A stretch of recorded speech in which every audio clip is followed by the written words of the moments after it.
Всем привет, друзья! Уже не раз показывали в своих видео, как мы изолируем цветы. Но сейчас хотелось бы остановиться на этой теме поподробнее и рассказать некоторые нюансы. Сейчас мы научим вас изолировать цветы от торта так, чтобы они долго сохраняли свою свежесть и были безопасны. Во-первых, начнем с того, что не все цветы можно использовать для декора торта. Часть из них являются токсичными. Например, не стоит использовать такие цветы, как лилия, кала, гиацинт, ландыш, жасмин, подснежник, тюльпан, гортензия, стрелиция, гвоздика. А такие цветы можно смело использовать в декоре, только хорошо изолируя цветок от торта. Если в декоре вашего торта нужно использовать другие цветы, то лучше сразу о них почитайте и не рискуйте. Сейчас мы расскажем о двух способах изолирования цветов. Данный способ мы используем, если знаем, что цветы будут длительное время находиться в торте перед подачей, и поэтому нужно создать дополнительную влажную среду для бутонов, чтобы они дольше сохраняли свою свежесть.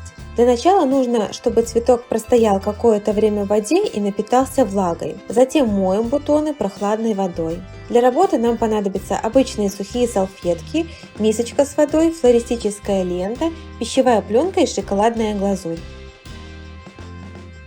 Обрезаем ствол примерно на 2-2,5 см от бутона и зачищаем от ненужной листвы. Можно даже удалить часть лепестков.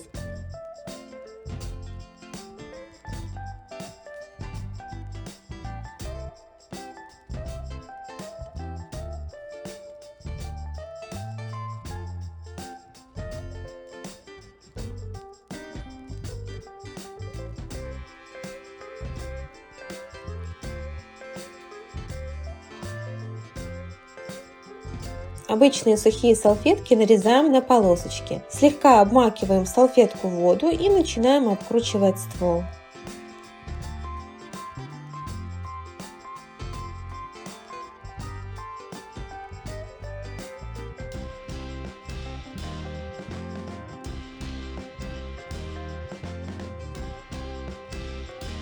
Затем нужно обернуть стебель салфеткой в пищевую пленку.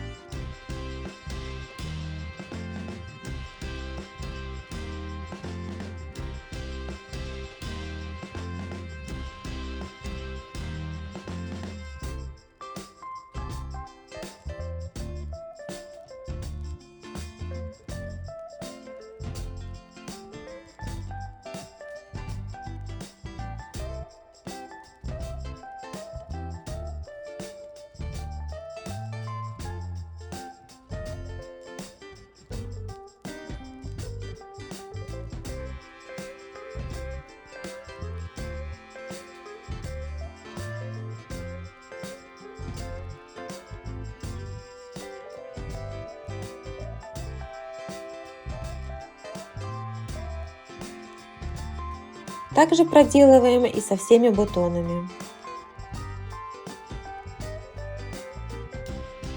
А сейчас нужно закрепить слоем флористической ленты.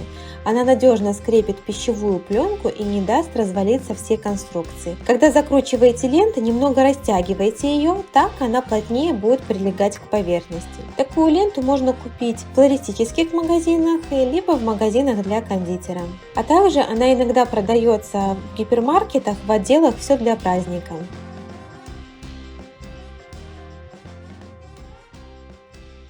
После чего мы покрываем это все шоколадной глазурью, стебель и часть лепестков, чтобы наверняка убедиться, что ни единая часть цветка не будет соприкасаться с тортом. И это даст дополнительное крепление для пищевой пленки и ленты. Удобнее просто окунать цветок в рюмочку с шоколадной глазурью, но у нас под рукой оказалась уже растопленная глазурь в кульке, поэтому используем такой немножко неудобный способ.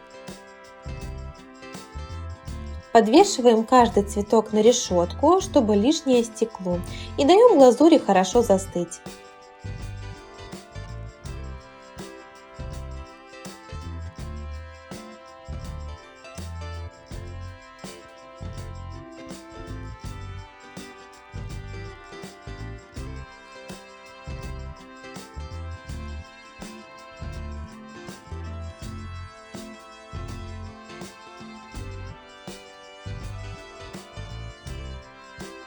Обязательно изолируем и зелень, даже маленькие листики фисташки. Только зелень можно просто окунать в шоколад.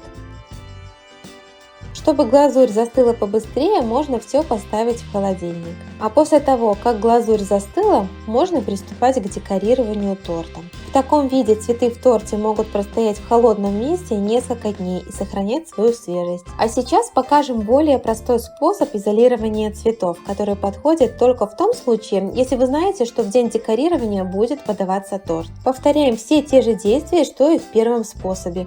Моем цветы, немного подсушиваем на полотенце, убираем листву. А сейчас просто окунаем стебель в баночку с растопленной шоколадной глазурью, так, чтобы нижняя часть бутона также немного окунулась в шоколад. Вешаем цветок на решетку и ждем, пока застынет глазурь. Если ваша глазурь будет сильно текучей, то слой на стебле будет недостаточно толстый. И поэтому лучше после застывания первого слоя покрыть стебель глазурью еще раз, чтобы слой стал плотнее. Как только глазурь застыла, можно приступать к декорированию торта.